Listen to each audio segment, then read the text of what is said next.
You're listening to the Sales Hunter podcast. My name's Mark Hunter, the Sales Hunter. And hey, I blew it. I knew it.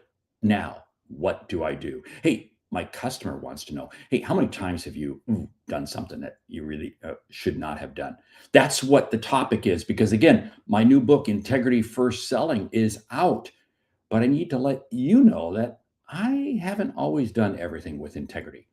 I'll explain why. The show begins right now. You're listening to the Sales Hunter Podcast with Mark Hunter, where the focus is to help you as a sales leader sell with confidence and integrity. And now here's your host. Yes, I've blown it. Yes, I knew it. And what did I do about it? Hey, in my book, Integrity First Selling, I'll tell the story of an account I was calling on early in my sales career. Walked in, had a great deal on an item. It was amazing price, amazing offer.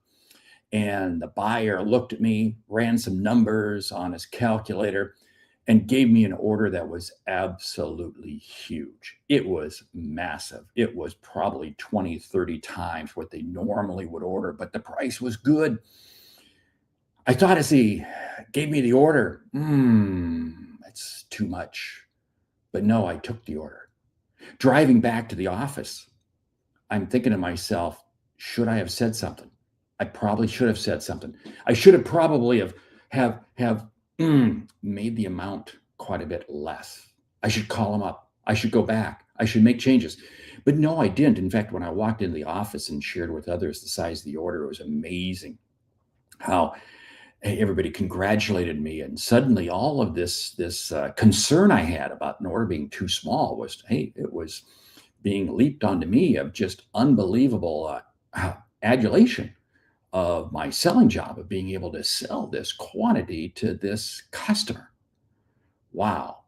So I felt good. So I passed. In other words, we processed the order, we shipped it, and everything was good. Knowing it was probably too much. Not more than a couple months later, I got promoted, transferred to another area of the country.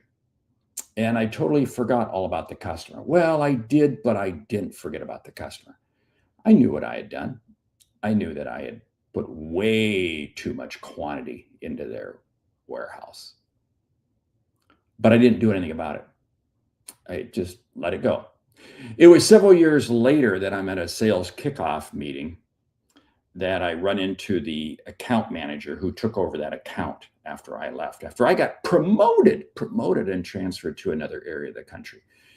He shared with me the problem they had with that inventory, all of the chaos it created, all of the eventual write down of inventory that customer had to go through, and how my name, needless to say, wasn't exactly high on their hit parade list. In other words, I had not demonstrated integrity. I knew it. I blew it, and I didn't do anything about it. Stop and ask yourself this question. I took the short path, got the sale. Maybe that helped me get promoted. I probably did not. But more importantly, I damaged the reputation of our company and this salesperson who took over the account after me. Clearly, I was not demonstrating integrity. That was a lesson that stuck with me for years and years. And it was interesting. But years later, I'm working at another company. I have a job that I absolutely love. I absolutely love the company. I love my job. I love the people I had working for me. I clearly had the best job in the company, but the company was challenged. The company was ethically challenged. Integrity was not high on the list at the company. And I struggled with it. I had pains, but boy, the job was good. Life was good. Everything, I couldn't complain. And one time I remember we had an award ceremony. And one of my departments was charged with coming up with who receives the awards. And it was based off of a whole set of criteria. And department gave me the numbers. And so this was now my responsibility. We announced the the recipients of these awards, and one of the people was not the right person, not the right person. I'm feeling bad. I'm feeling like, oh, this is just disaster. This is absolute disaster. One of my departments didn't handle this right. I have to own up to it. And I remember walking in to the president's office saying, we need to change this. And I was fully willing to take full responsibility. And my feeling was, we send out an apology note. I get on the phone, I call people, we absolutely express apology and all that. I mean, again, and I was prepared that if I lost my job, I lost my job. I was going to own it. Sitting there, president's office, he begins to come up with this cockamamie reason, excuse as to why, oh, this award was given to the person. Comes up with this whole thing as to basically what he's doing is he's coming up with a note that is total CYA. He is totally trying to cover me up and cover up other people. And he says, I don't want to see you get hurt. No. And what's funny is he's doing this to try to protect me. He's to save face. He doesn't want to lose face. And whoa. And yet I had walked in saying, hey, put me on the front line. I'm willing to be the fall person for this because it was my mistake. It was my department's mistake. We own it. But no, he sends out this note. And what was absolutely crazy was I'm sitting here watching ethics being challenged, integrity being challenged, and I'm not doing anything about it. I'm raising some stink, but okay, if he wants to cover me, I'll let him cover me. The note goes out and it creates even more chaos than before. It just, I mean, you talk about the rumor, you talk about all kinds of things happening. And what was happening here? Very simply, integrity was not being practiced. It was interesting, but a couple of years later, I quit that company. And here's the lesson. I had a great job. I loved the people who worked for me. I literally, without a doubt, loved it. But I was in a challenged environment and I was allowing myself to be compromised. This is the slippery slope with which we go down when we put ourselves around people who are ethically challenged. You have got to be absolutely careful. What's interesting is I had seen this handwriting on the wall. Tim Marvel, thanks for jumping in this morning. You're right. Thanks for sharing so much truth. Lead with integrity and you sleep better. You certainly do. Thank you, Tim. Here's the situation. I knew the company was challenged. I knew it, but because of my position in the company, because of all the perks that came with it, because of all the stock option, everything that came with it, I was willing to forego that.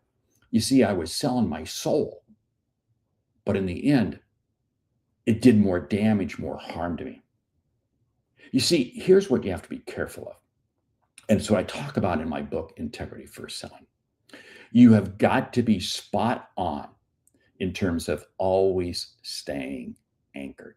Because if you don't stay anchored, it's amazing at how things change. Now, let me fast forward this about 20 years to just a situation that happened really about 6 months ago to me. You know, I do a lot of speaking all over the country and around the world.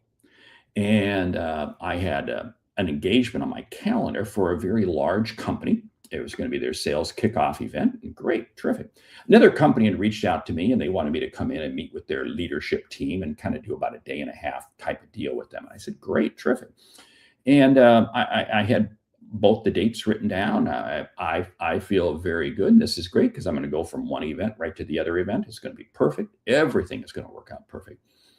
About 3 weeks before the events, I realized that, wait a minute, I had the wrong month, or I had the wrong dates, and they actually overlap. And now I'm in a panic. And I immediately reach out and call both companies. Well, the company with the sales kickoff event, I had a contract with them for 6-9 months. That could not get changed. It was a big event, huge event. They couldn't change the day of their meeting, couldn't change the flow. So I had to call the other company. And I had to just absolutely apologize. And I shared with them, senior leadership. I said, hey, if you're willing to forego the event, let's just forego it. I absolutely apologize. I blew it. I'm going to send you back your deposit. We're going to take care of everything, and I absolutely apologize. And I went through several other options. They came back to me and they said, no, we appreciate your candor. We appreciate your candor that you shared with us. Exactly. And what was interesting was I never had any hesitation about handling the situation like that. Never, never. Now, I think one of the reasons I never had a hesitation is because I've allowed myself to become anchored with this is what my level of integrity is. This is my, so to speak, my North Star. This is where my direction.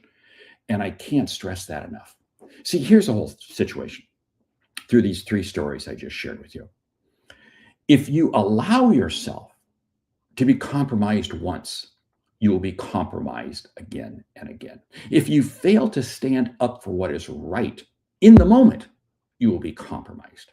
That first situation where I sold all that inventory in, I didn't stand up at the moment, and I allowed myself to be compromised. In the second situation, I allowed myself to just slowly get chipped away in terms of my integrity, in terms of my ethics, in terms of my values. And I wound up being in a cesspool. In fact, it's interesting, but it was a couple of years later that I resigned from that company and began doing what I'm doing today. Yeah. Because again, it was at the point that wait, hold it, wake up, smell the cappuccino. You've got to exit. You see, here's what I want you to do. And here's what I have to work on. When you are being challenged, you have to stand up and be firm right away. And short term, it can feel like a hit. Short term, it can feel like a hit, but you are definitely going to sleep better. Without a doubt, you're going to sleep better. And more importantly, things are going to work out better for you in the long run.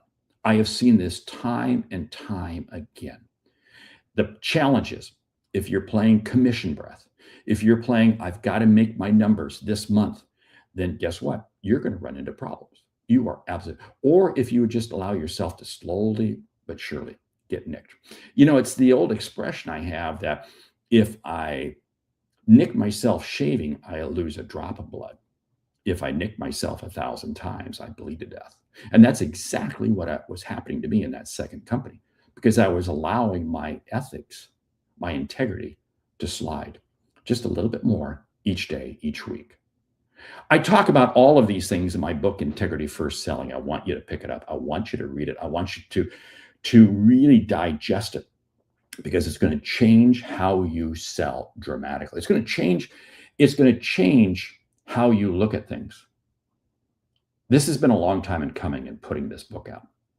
And I'm doing it for the very simple reason, now more than ever, because of AI and everything else we have out there, it is important for us to be authentic. And again, this is what this book talks about, how to be authentic. The book is Integrity First Selling. I want you to grab a copy of it. My name is Mark Hunter, the Sales Hunter. 2 episodes like this every week. 1 like this, short, single topic from me. 2nd, where we do a deep dive with a subject matter expert.